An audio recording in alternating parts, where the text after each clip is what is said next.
I'm going to come back to the topic of the day here, the signal chain as reported by The Atlantic.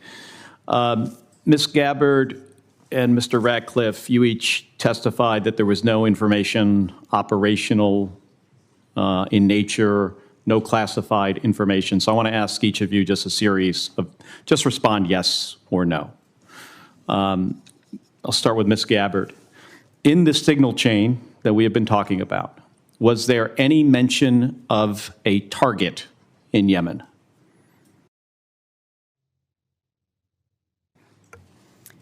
I don't remember mention of specific targets. Any generic target?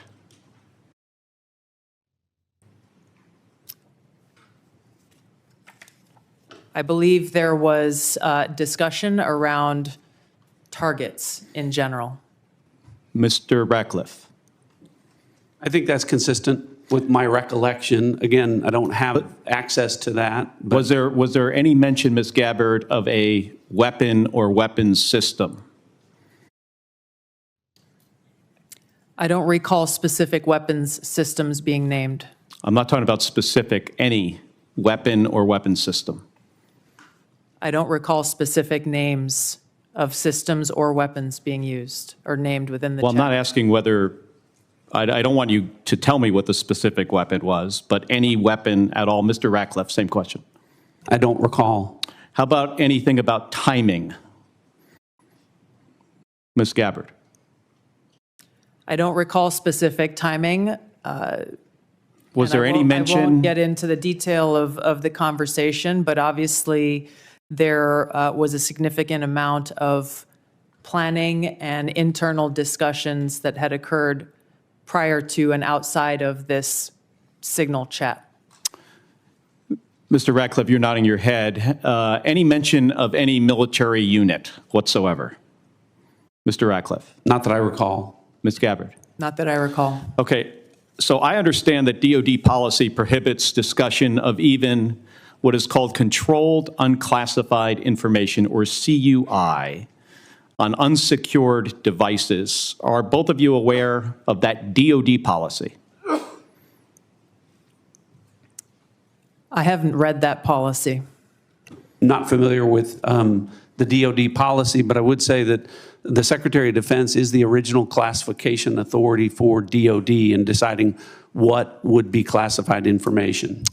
Ms. Gabbard, does the intelligence community have a policy that prohibits discussion of controlled unclassified information? Yes. It does. Okay. Controlled unclassified information, according to DoD, includes information that is information that has not been approved for public release. Would you, of what's been disclosed publicly of the signal chain, would either of you feel that that would be approved for public release? Ms. Gabbard. The discussion that took place in that signal chat group was a conversation reflecting national security leaders and the vice president around the president's objectives. So yes or no, would you approve that for public release? I don't feel I can answer that question here. Because of the nature of this hearing? Because of the nature of a private discussion that took place between individual leaders in our government. It would make sense that you would not approve it for public release, wouldn't it? There are other factors that would go into that consideration. Mr. Ratcliffe, yes or no? I wouldn't approve the release of classified information. Again, as I've said, my I'm not talking about understanding is classified information, Mr. Ratcliffe. I'm talking about information that has not been approved for public release. That is information that is considered controlled, unclassified information. The principles that would have been on that would have been individuals capable of approving that for public release. Do you, I got 20 seconds. The deliberation as to whether or not we should launch a strike on another country, would you consider that classified information, Ms. Gabbard? Well, the information was not classified. I'm not talking about this. I'm just talking about deliberation from principals as to whether or not we should launch a strike on another country. Would you consider that classified information? I'm not talking about what happened this week. There are other factors that would go into determining that classification. Mr. Ratcliffe, the deliberation between principals in our national security apparatus about whether or not to strike another country, would you consider that to be classified information? Pre-decisional strike deliberation should be conducted through classified channels. Thank you. Thank you, Mr. Chairman. You've been in office 43 days. Director Radcliffe has been in office 62 days.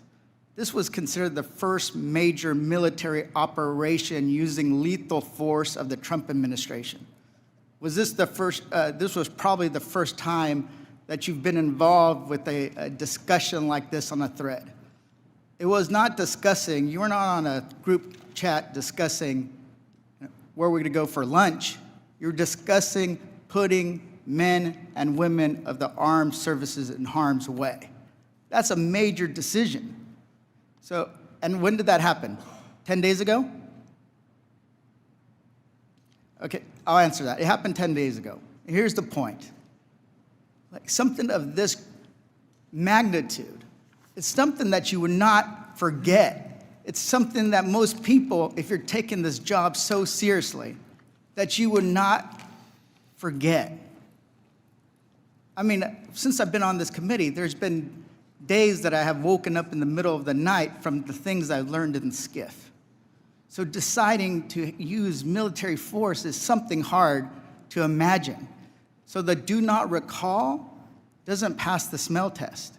It makes it's unbelievable that was the case. So that's what the American people don't understand. And I know a lot of folks in this administration were saying that they're going to take on the establishment and drain the swamp, but you have become that swamp in a matter of days, not weeks or months, days. So one of the things we're going to look into is what actually occurred, because the American people deserve a full accounting. Additionally, the main person who was involved in this thread that a lot of people want to talk to is Secretary of Defense Hegseth.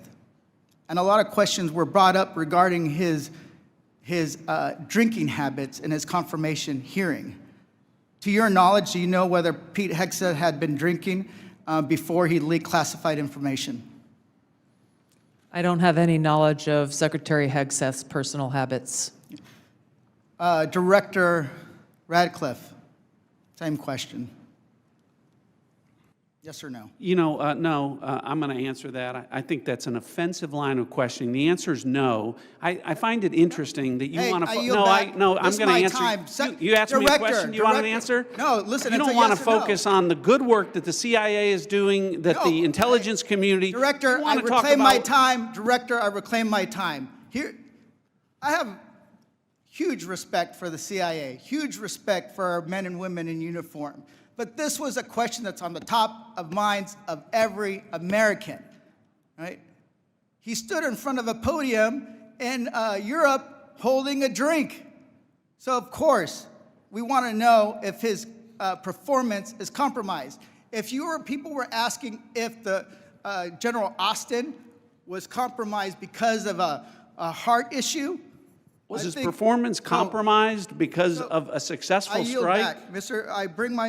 You want to know? You want to talk about accepting responsibility? Do you think you should accept responsibility for a successful strike to make Americans safer? You want to focus on. I reclaim my time. So here's the thing. This is serious. As somebody, we've been briefed in this committee about using Signal. One of the things they basically said, the most secure phone call, the least secure text messaging. And we know that your people are Russians, Chinese are on your phone. Gentleman's time's expired. Gentleman from Virginia, Mr. Klein. Thank you, Mr. Chairman. I'm going to give the director the ability to respond without being interrupted by his questioner. I appreciate that, Congressman. I guess, you know, just a general reflection here, again, that for the last 2 days, members of the intelligence community have been asking questions about a signal messaging group and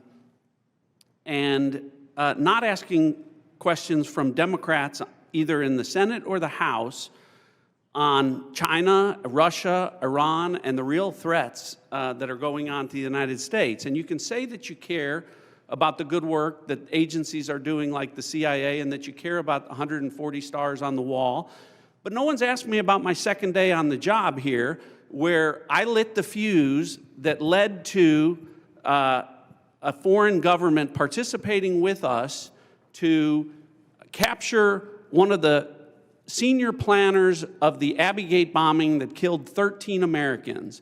And in the process, we worked with a government that previously hadn't, that hadn't cooperated with us on counterterrorism matters. Or the fact no one has focused on that within an hour of that taking place, I was on the phone with Director Patel, and a few hours later with Attorney General Bondi, working together, the IC and the FBI working together to bring this person home in less than a week. Unprecedented success for the intelligence community and the law enforcement community. Exactly representative of the kind of work that we should be doing and the kind of work that an oversight committee should be asking about. But instead, we're getting questions about whether or not someone has drinking habits. And, you know, I just wish in an annual threats hearing where the American people want to hear about threats, that's what we would be talking about. Thanks for the opportunity to clarify. And I yield back. Gentleman yields. Ms. Houlihan. Thank you for the time, and I struggle, and if you look at my notes, I've changed my mind about 1,000,000 times what I'd like to talk about. I'd like to first start with Director Radcliffe. I find it offensive for you to accuse me as a Democrat of not caring about national threats. I very much wanted to talk about those, in fact, had prepared questions in advance of this hearing about those threats, specifically about biosecurity and bioterrorism, but I don't have time to ask those questions because the threat is in the House. The threat is across the dais, and I need to ask these questions. It's my job to ask these questions of you. Because when I served in the military, and I served in classified environments, had this happened to me, I would have walked my resignation in immediately. This is not okay. Communicating these sorts of things in Signal is not okay. Targets, times, those kinds of things are absolutely classified, and we all know it. I know it, these people know it, you all know it. And the fact that we're having to have these conversations now means that I can't ask the questions that I need to ask about things like bioterrorism and biosecurity. And so I'd like to put you in check as well, sir, because you can't assume who I am any more than I can assume who you are, sir. I would like to move my questions, however, over to Director Gabbard, because you are the DNI. You do have an obligation and a responsibility. I'm going to speak to you specifically about the fact that you have spent much of your 40 days talking about the importance of making sure that we don't reveal classified information, making sure that we don't leak information. You're a former battalion commander in the Army. I don't think that you would have necessarily appreciated the kind of leaking of information that I believe absolutely did happen in this Signal channel and is worthy of a further investigation.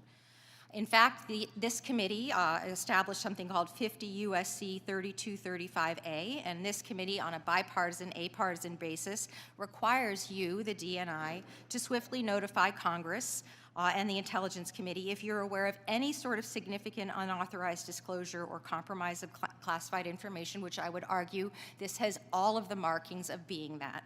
And so if you, as the DNI, see such a thing anywhere within your organization's purview, you have the obligation to begin an investigation to report back to us on that. Would this seem to qualify to you as something worthy of that investigation?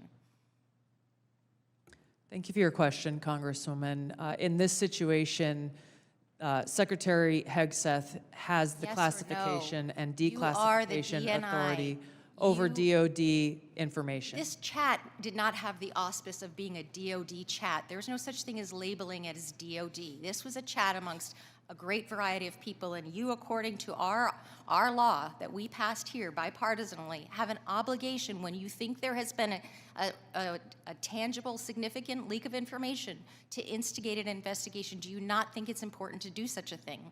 Well, the National Security Council is investigating no? this inadvertent leak.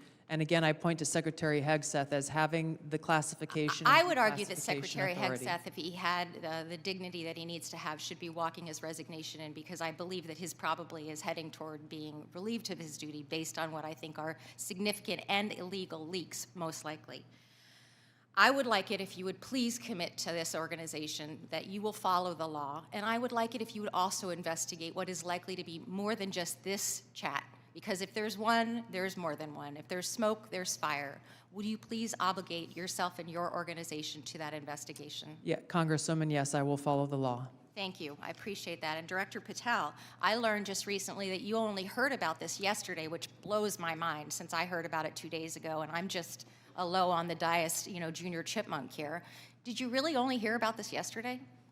The exact timeline I'm not aware of, but yeah, I think it was yesterday or the night before. And now that another day has passed, do you Well, actually, it was the night before the hearing. Now that another day has passed, do you believe that it's now time potentially for the FBI to open an investigation into this? I'm not going to comment on that Because you're the director of the FBI, you don't believe it's appropriate to comment on that? because there's a process in place, there's an ongoing litigation, and the National Security Council is reviewing this matter. And I'm not going to discuss any open or closed That investigations. ongoing investigation, literally, the lawsuit happened today or yesterday afternoon, and the idea that you don't have an opinion on this at this point is frustrating to me. No, it's not. My I'm not final going to question, prejudge any reclaiming my matters, time, my and the men final and women of the question, reclaiming my FBI will time, reclaiming call my the time, balls and strikes. Reclaiming my time, not sir. you. Sir, Mr. Chairman, I'd like to have... Gentlewoman's recognized. You have Thank 4 you. seconds remaining. No, I have more than You have that 2 because seconds Mr. remaining. Patel would not acknowledge Gentlewoman's me. time has expired. Mr. Stubbe. If there's something I care as much about as the national security of the United States, it's the powers and prerogatives of this Congress in its oversight duties. So I want to spend a minute or so on yesterday's testimony in front of the Senate and direct these questions in particular to Director Patel and Director Gabbard. Yesterday, Senator Heinrich asked, did this conversation, referring to the signal chat, include information on weapons, packages, targets, or timing? Director Patel, you said not that I'm aware of. Director Gabbard, you said same answer.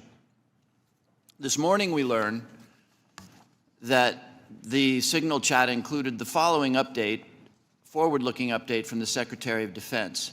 Time now, 11:44 Eastern Time. Weather is favorable. Just confirmed with CENTCOM. We are go for mission launch. 12:15 Eastern Time. F-18 launch. First strike package. 13:45 trigger-based F-18 first strike window starts. Target terrorist is at his known location, so should be on time. Also, strike drones launch. MQ-9s. 14:10 more F-18s launch. Second strike package. Do either of the directors want to reflect on their testimony yesterday in the context of what I just read? Sure. 1, I was not on that signal chat. 2, I have not reviewed it. And 3, as you just indicated, that was made public this morning. But Director, you didn't prior to yesterday's Senate. You were on this. You were on the signal chat, correct? No. Okay, but did you review the material on the signal chat? No, I wasn't Okay. on it. Director Gabbard. Yes, Ranking Member. My answer yesterday was based on my recollection, or the lack thereof, on the details that were posted there. I was not, and what was shared today reflects the fact that I was not directly involved with that part of the signal chat, and replied at the end reflecting the effects, the very brief effects that the National Security Advisor had shared. So it's your testimony that less than 2 weeks ago, you were on a signal chat that had all of this information about F-18s and MQ-9 Reapers and targets on strike, and you in that 2-week period simply forgot that that was there. That's your testimony? My testimony is I did not recall the exact details of what was included there. That was not your testimony. Your testimony was that you were not aware of anything related to weapons packages, targets, and timing. As the testimony yesterday continued on, there were further questions related to that, where I acknowledged that there was conversation about weapons, and I don't remember the exact wording that I used, but I did not recall the specific details that were included. Director Gabbard, we've you've reasserted that there was no classified information. I think we can all agree that that information shouldn't have been out there. But let me ask you this. Are you familiar with the ODNI's classification guidance? I'm familiar I've with actually it. got a copy right here. If I read you a part of that guidance, I wonder if you could tell me what the level of classification indicated is. I'm reading from your classification guidance. And the criteria is information providing indication or advance warning that the U.S. or its allies are preparing an attack. Do you recall what your own guidance would suggest that that be classified? I don't have the specifics in front of me, but it would point to what was shared would fall under the DoD's classification system and the Secretary of Defense's authority So let me to help you, because determine there's a what is very clear classified answer. and what is not. You don't, I guess you don't have it, but information providing, this is the ODNI guidance, information providing indication or advance warning that the U.S. or its allies are preparing an attack should be classified as top secret. Do you disagree with that?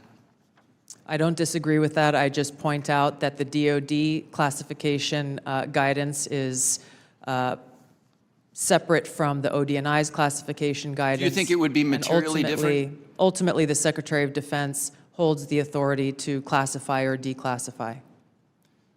Do you think it's likely that DoD guidance is materially different from what I just read? I haven't reviewed the DoD guidance, so I can't comment.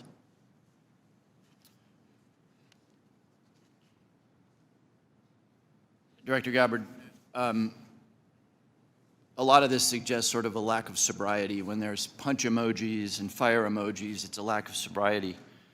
I don't mean that literally. But I have one last question for you, because I think people really listen to what you have to say. You, on March 15th, as DNI, retweeted a post from Ian Miles Chong, who is listed on RT, that's Russia Today's website, as, quote, a political and cultural commentator who has contributed content to RT since at least 2022. Director Gabbard, do you think that it's responsible for you as head of the intelligence community and the principal presidential intelligence advisor to retweet posts from individuals affiliated with Russian state media? That retweet came from my personal account, and I would have to go back to look at the substance of the tweet. Can I, just so that we don't have a lack of confusion amongst our allies and enemies and us, can I act perhaps that you not think that you should be saying one thing on your personal account than you say officially? I maintain my First Amendment rights to be able to express my own personal views on different issues. Thank you. I yield back, Mr. Chairman. General Hawk, the NSA recently warned its employees not to use the Signal app. Is that correct? What we did, Congressman, is we put out cybersecurity advisories on a whole host of systems. On the Signal app that was included in that advisory, right? What we've done is we've put out an advisory on how to use the Signal app and other encrypted applications, because we do encourage our employees and their families to use encrypted. Because there's risk to that app. There are. Okay. General Cruz, DOD also issued a warning about vulnerabilities to the Signal app recently, correct? That's correct. Okay. Director Gabbard, you were on the Signal text chain in question, correct? Yes. As was Mr. Witkoff, the administration's lead negotiator with the Russians, correct? Yes. And at the time, Mr. Witkoff was actually in Russia during this chat discussion, was he not? I was not aware of that. Was he on his personal phone at the time? I don't know. Well, it's my understanding that he was indeed in Russia. Director Gabbard, you were also traveling during this discussion, correct? Yes. And where were you? I was traveling through the Asia-Pacific region. I don't recall which country I was in at that time. You don't remember the country? I'd have to go back and look at the schedule. Director Gabbard, I want to direct your attention again to the text chain where it says, just confirmed with CENTCOM, we are a go for mission launch. Does that indicate to you that there is about to be a military operation? Yes. Director Gabbard, earlier in this hearing, We heard about the DoD's classification standards. I want to now turn my attention to your classification standards. You're the Director of National Intelligence. The Office of the Director of National Intelligence classification guide says, quote, information providing indication or advance warning that the U.S. or its allies are preparing for an attack, end quote, is to be classified as top secret. Are you familiar with that? Yes. Director Gabbard, have the Houthis indicated an ability to shoot down American aircraft? Yes. They have in fact done so, haven't they? Yes. Including MQ-9 Reapers, haven't they? That's correct. And that was one of the systems used in the attack recently that's the subject of this discussion, is it not? Correct. General Cruz, are you familiar with this system?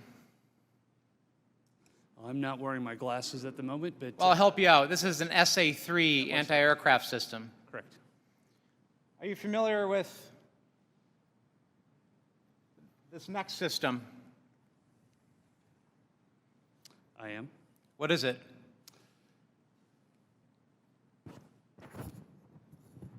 I'm going to have to ask you. It's an SA-6. I'm going to guess that this is also an advanced anti-aircraft system, is it not? It is. It was used widely in the Balkans in the 90s, correct? And the Houthis also have this system, don't they? They certainly do. And they've employed it against our aircraft, have they not? They have attempted to, correct. I spent my life in service to this country. I deployed 3 times to combat in service to this nation. I learned in that time in service that responsibility is core to leadership. You accept responsibility when things go wrong. You admit mistakes. You set the standard from the very top. It is completely outrageous to me that administration officials come before us today with impunity, no acceptance of responsibility, excuse after excuse after excuse, while we send our men and women downrange to do incredibly difficult, incredibly dangerous things on our behalf. And yet, nobody is willing to come to us and say this was wrong. This was a breach of security and we won't do it again. It is outrageous and it is a leadership failure, and that's why Secretary Hegseth, who undoubtedly transmitted classified, sensitive operational information via this chain, must resign immediately. There can be no fixes, there can be no corrections until there is accountability, and I'm calling on the administration to move forward with accountability. I yield back. I want to go back to what I addressed at the outset. I mean, this was not only sloppy, it not only violated all procedures, but if this information had gotten out, American lives could have been lost. The Houthis had this information, could reposition their defensive systems. So I want to get a little more information about this. Director Gabbard, did you participate in the group chat with Secretary of Defense and other Trump senior officials discussing the Yemen war plans? Senator, I don't want to get into the specifics. Ma'am, were you on? You're not going to be willing to address? So you're not, are you denying? Matt, will you answer my question, ma'am? You were not TG on this group chat? I'm not going to get into the specifics. So you refuse to acknowledge whether you were on this group chat? Senator, I'm not going to get into the specifics. Why are you going to get into the specifics? Is it because it's all classified? Because this is currently under review by the National Security Because Council. it's all classified? If it's not classified, share the text now. As the White House previously Is it classified stated, or non-classified information on this text? I can confirm. Director Radcliffe, were you on the group chat? Senator, I was on a signal messaging group. So you were the John Ratcliffe on that chat? I was. Thank you, thank you. Can I provide some context, Senator, to that? Yes, but I've got a series of questions. Well, Director, but I think it's important because at the outset you made a couple of comments about signal messaging using encrypted apps. So that we're clear, one of the first things that happened when I was confirmed as CIA director was signal was loaded onto my computer at the CIA, as it is for most CIA officers. One of the things that I was briefed on very early, Senator, was by the CIA records management folks about the use of signal as a permissible work use. It is. That is a practice that preceded the current administration to the Biden administration. Director Ratcliffe, I've got a series of questions. If you're making the statement, if you're making the statement, the Signal is a secure channel. No, can I answer that? It is I've got a series of end-to-end decryption. So It is. to finish, I understand encryption. it is permissible to use to communicate and coordinate for work purposes, provided, Senator, that any decisions that are made are also recorded through formal channels. Right. So those were procedures that were implemented. My staff implemented those processes, followed those processes, complied with So are those you saying processes, that and finally, just please, so my communications, to be clear, in a Signal message group were entirely permissible and lawful and did not include classified information. Well, we will make clear. that determination, because if it's not classified, share the text with the committee. Let me go on. Director Gabbard, you are the security executive and set access guidelines for classified information. Did you contact the defense secretary or others after this specific military planning was put out and say, hey, we should be doing this in a SCIF? There was no classified material that was shared in that So then Signal if there was no check. classified material, share it with the committee. You can't have it both ways. These are important jobs. This is our national security. Bobbing and weaving and trying to, filibuster your answer. So please answer the question. If this was Director Gabbard, if this was a rank and file intelligence officer who did this kind of careless behavior, what would you do with them? Senator, I'll reiterate that there was no classified material that was shared in that And if there's Signal no classified in materials, share. And then if there's no classified materials, then you can't even answer the question whether you're on the chat. This is strangely familiar, and I think my colleagues will remember, when you couldn't answer the question, is Edward Snowden a traitor? Man, I have serious doubts about anyway. Director Gabbard, I'm going to give you this. Tweeted just 11 days ago, and I'm quoting you. Any unauthorized release of classified information is a violation of the law and will be treated as such. So if this information is classified, what are you going to do? Senator, 2 points here. First of all, there's a difference between inadvertent release versus careless and sloppy, malicious leaks of classified information. The second point is there was no classified information that was on then the this Signal committee group should get chat. that information. Director And the Patel, National Security Director Council Patel, is my time's about out, how and I'm this going to use occurred. my 12 seconds that the chairman gave me. Director Patel, has the FBI launched any investigation of this? Senator, I was just briefed about it late last night, this morning. I don't have an update. I would like to get an answer by the end of the day. I got to say, I've been on the committee now for 14 years, and this year's assessment is clearly one of the most complicated and challenging in my tenure on the committee. And I want to get into that in a moment, but I want to first of all address the recent story that has broken in the news.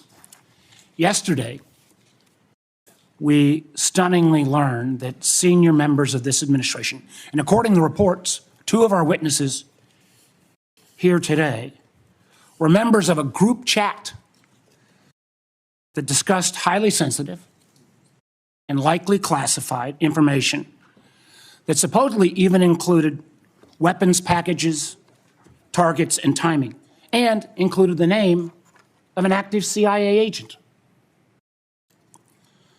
Putting aside for a moment that classified information should never be discussed over an unclassified system, it's also just mind-boggling to me that all these senior folks were on this line and nobody bothered to even check Security Hygiene 101. Who are all the names? Who are they? Well, it apparently included a journalist. And no matter how much the Secretary of Defense or others want to disparage him, this journalist had at least the ethics to not report, I think, everything he heard. Question I raise is like, everybody on this committee gets briefed on security protocols. We're told you don't make calls outside of SCIFs. of this kind of classified nature? We don't know, and I'm going to ask, obviously. Director Gabbard is the executive in charge of all, keeping our secrets safe. Were these government devices? Were they personal devices? Have the devices been collected to make sure there's no malware? There's plenty of declassified information that shows that our adversaries, China and Russia, are trying to break in to encrypted systems like Signal. I can just say this, if this was the case of a military officer or an intelligence officer and they had this kind of behavior, they would be fired. I think this is one more example of the kind of sloppy, careless, incompetent behavior, particularly towards classified information, that this is not a one-off or a first-time error. Let me take a couple minutes and review some of the other reckless choices that this administration has made regarding our national security. We all recall, it seems like it wasn't that long ago, but less than 2 months ago, in the first 2 weeks, the administration canceled all U.S. foreign assistance. Now, some may say, how bad can that be? It's foreign assistance.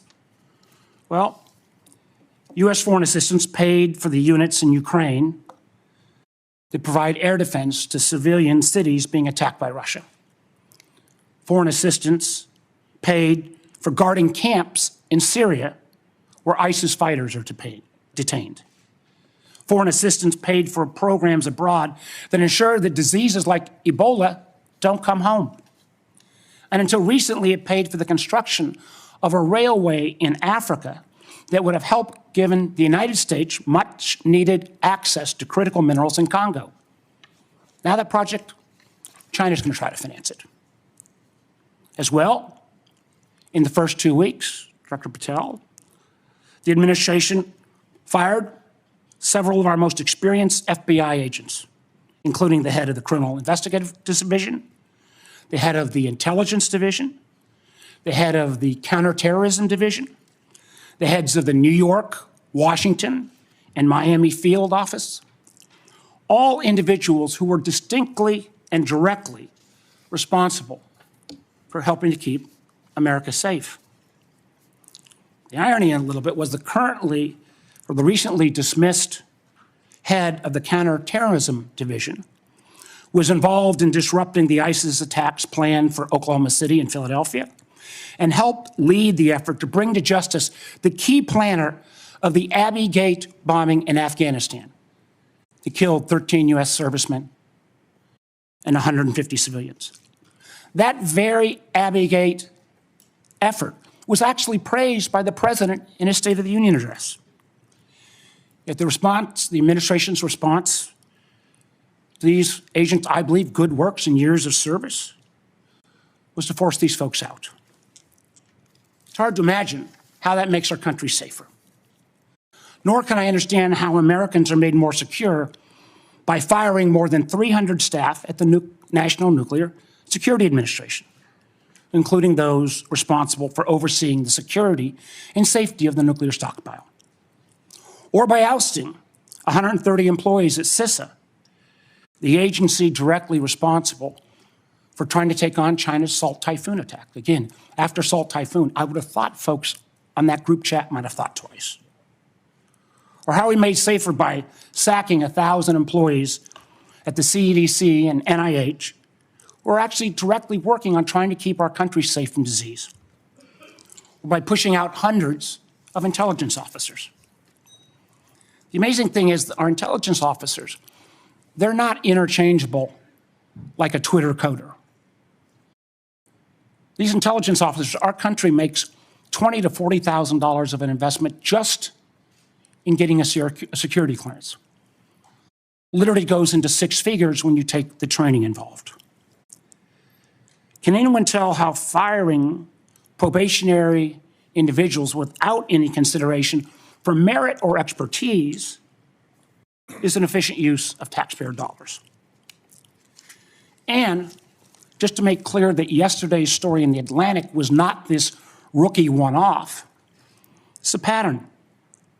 I want to acknowledge Director Radcliffe was not here in his position when this took place. But again, earlier in the administration, when a non-classified network was used, thereby exposing literally hundreds of CIA officers' identities, those folks can't go into the field now. How does that make our government more efficient? You know, again, this pattern of an amazing cavalier attitude towards classified information is reckless, sloppy, and stunning. And perhaps what troubles me most is the way the administration has decided that we can take on all our problems by ourselves without any needs for friends or allies. I agree that we've got to put America's priorities first. But America first cannot mean America alone. The intelligence we gather to keep Americans safe depends on a lot of allies around the world who have access to sources we don't have. That sharing of information saves lives, and it's not hypothetical. We all remember it because it was declassified last year when Austria worked with our community to make sure to expose a plot against Taylor Swift in Vienna. That could have killed literally hundreds of individuals. However, these relationships are not built in stone. They're not dictated by law. Things like the Five Eyes are based on trust, built on decades. But so often that trust is now breaking literally overnight. Yet suddenly, and for no reason that I can understand, the United States is starting to act like our adversaries are our friends, voting in the UN with Russia, Belarus, and North Korea. That's a rogues gallery if I've ever heard of them. Treating our allies like adversaries, whether it's threats to take over Greenland or over the Panama Canal, destructive trade war with Canada, or literally threatening to kick Canada out of the Five Eyes. I feel our credibility is being enormously undermined with our allies, who I believe, and I think most of us on this committee, regardless of party, believes makes our country safer and stronger. But how can our allies ever trust us as the kind of partner we used to be when we, without consultation or notice, for example, stop sharing information to Ukraine in its war for survival against Russia? Or how can our allies not only not trust our government, but potentially not our businesses with such arbitrary political decisions? Let me give you a few examples. You know, as a result of a lot of work from this committee and others in Congress, we made sure America's commercial space industry is second to none. From space to launch to commercial sensing and communications, the United States has taken a record lead. Yet overnight, this administration called into question the reliability of American commercial tech industry when Maxar and other commercial space companies were directed to stop sharing intelligence with Ukraine. I got to tell you, I've been a business guy, I can't say longer than being an elected official, but pretty close. That shockwave across all of commercial space, and frankly, not just commercial space, I've heard it from some of our hyperscalers in the tech community, has sent an enormous chill. Who's going to hire an American commercial space company, government or foreign business, with the ability to have that taken down so arbitrarily? And it's not just in the case of commercial space. We've seen that Canada, Germany, Portugal have all been saying they're rethinking buying F-35s. I've heard from Microsoft and Google directly and Amazon that they're having questions about whether they can still sell their services. We've also seen foreign adversaries and friends take advantage of this rift in our national security areas and our scientists. Germany has already put out ads trying to attract some of our best scientists who've been rifted. And the Chinese intelligence agencies are posting on social media sites in the hopes of luring individuals with that national security clearance who've been pushed out, perhaps arbitrarily, to come into their service.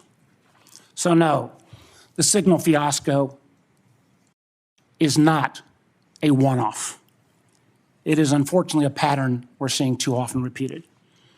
I fear that we feel the erosion of trust from our workplace, from our companies, and from our allies and partners can't be put back in the bottle overnight. Make no mistake, these actions make America less safe. Thank you, Mr. Chairman.